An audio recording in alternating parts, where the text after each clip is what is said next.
Magandang araw po sa ating lahat. Ngayon po ang aking babasahin na talata ay mula sa Roma 5:8 hanggang 9. Ngunit pinatunayan ng Diyos ang kanyang pag-ibig sa atin nang mamatay si Kristo para sa atin noong tayo'y makasalanan pa. Yaman sa pamamagitan ng kanyang dugo, tayo'y ngayon ay napawalang sala. Lalong tiyak na maliligtas tayo sa puot ng Diyos.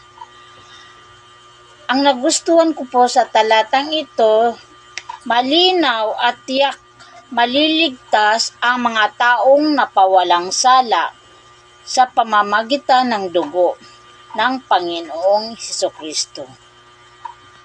Pagpaalang araw po sa inyong lahat, mga kapatid, Sir Ed Ella, mga ka-Ed Ella Vlogs. So, ayan po, ang napili ko pong Bible verse for today ay mula po sa aklat ni San Juan, Kabanata 14, talata 15 to 19. Mga kapatid, sinasabi po dito ay ang tungkol sa Espiritu, sa banal na Espiritu.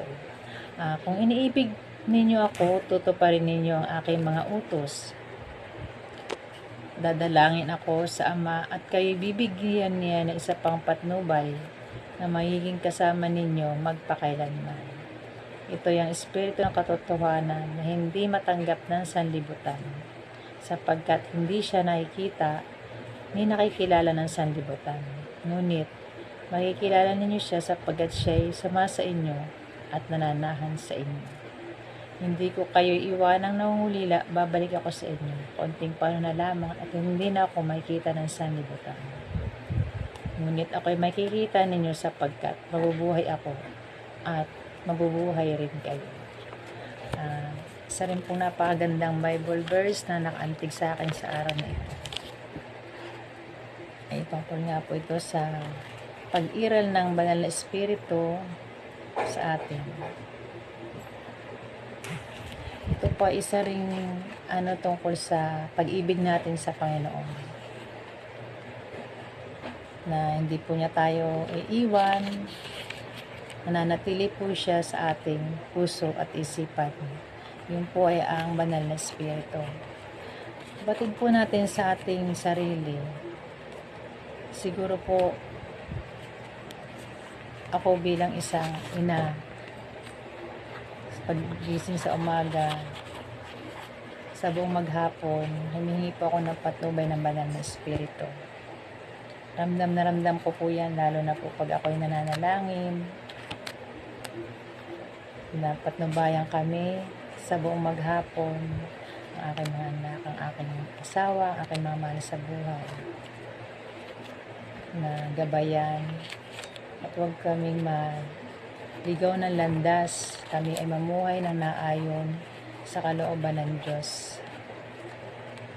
At nakaka-proud po talaga ang pagmamahal ng Diyos. Yun yung pagmamahal na unconditional love. Bagamat hindi po natin siya nakikita, pinaparamdam po niya sa atin na lagi natin siyang kasama. Damhin lang po natin yung kanyang presensya na siya ay nasa atin. Lagi po tayo manalangin at humingi ng gabay ng banal na Espiritu. Andiyan po siya para tayo po ay gabayan at akapin. Lalo na po sa atin sa araw-araw nating pamumuhay.